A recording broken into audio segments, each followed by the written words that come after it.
வணக்கம். சிதைக்க உணவை மருந்து மருந்தை உணவு. நம்ம சித்த மருத்துவத்தில் உடம்புல நம்ம சுவாசிக்கிற காற்றுலையும் சரி, நம்ம குடிக்கிற தண்ணிலையும் சரி, நம்ம சாப்பிட்ற சாப்பாடுலையும் சரி, ஒரு உடம்புக்கு தேவையில்லாத ஒரு சில நச்சுக்கள் உடம்புல சேர ஆரம்பிச்சோம். இதை சித்த முறைப்படி சித்தர்கள் சொல்ற கூட்டப்படி நிறைய விஷங்கள் அப்படின்னு கூட சொல்லுவாங்க. மற்ற ஜந்துக்கள் வழியாகவும் உடம்புல இந்த விஷங்கள் ஏறும். எல்லாமே விஷங்கள் உடம்புல உள்ள நச்சுக்கள் வெளியே தள்ளுறது மட்டும்தான். மலம் யூரின் வழியாக இந்த நச்சுக்கள் டெய்லி வெளியேறிடணும்.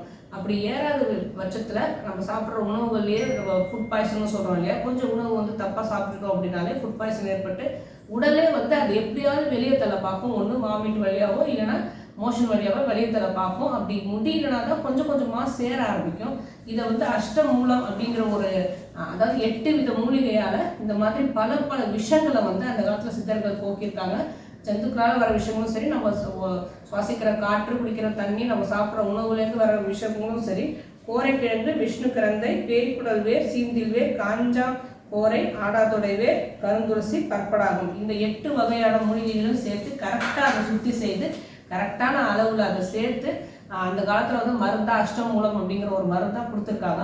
இப்போ தனித்தனியாக எடுத்துப்போமே, கருந்துளசி நமக்கு தெரிஞ்ச ஒரு சில மூலிகைகள் எடுக்கும்போது கருந்துளசி, அப்புறம் பேய்க்குடல் வேர், பற்படாகும், ஆடாத்தொடை வேர், இதெல்லாம் நம்ம பொதுவாக இலைகளாகவும் எடுத்துக்கலாம், வேறாகவும் எடுத்துக்கலாம், இல்லை துளசியாகவும் எடுத்துக்கலாம்.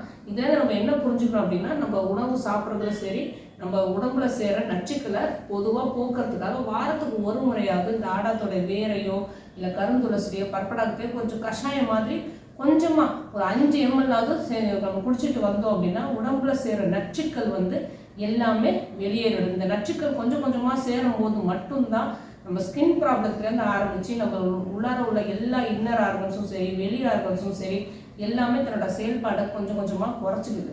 இதையே அதிகமாக போகும்போது இதை கண்டுக்காமல் விடும்போது தான் கடைசி ஸ்டேஜாக நமக்கு கேன்சரில் போய் விட்டுறது. இந்த நச்சுக்களை உடம்புல சேர விடாமல் பார்க்கறது இந்த மாதிரி நம்மளை சுற்றி இருக்கிற மூலிகைகள்.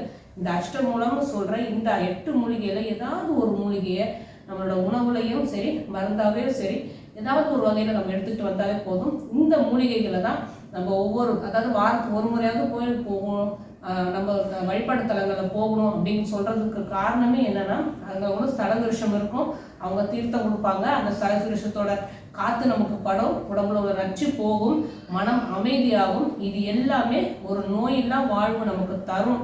அதுவும் இறைவனோட அந்த வழிகாட்டத்தின்படி தரும் அப்படிங்கிறது தான் சித்தர்களோட வாக்கு. நம்ம இறைவனோட வழிபாடாகவும் எடுத்துக்கலாம், இல்லைன்னா மருந்தாகவும் எடுத்துக்கலாம். எதுவாக இருந்தாலும் நமக்கு ஒரு நோயில்லா ஒரு ஆரோக்கியமான வாழ்வு கிடைக்கணும் அப்படின்னா ஏதாவது ஒரு நம்பிக்கை வச்சு இதில் ஏதாவது ஒரு நூத்தை ஃபாலோ பண்ணாலே போதுமானதாக அமைஞ்சு ஆரோக்கியமாய் வாழ்வோம். வேறு எதை பற்றி பேசணும்னு நீங்கள் நினச்சாலும் சரி, தாராளமாக கமெண்ட் பண்ணுங்கள். உங்களுக்கு எந்த நோயாக இருந்தாலும் சித்தாக்கிற அனுப்புங்க.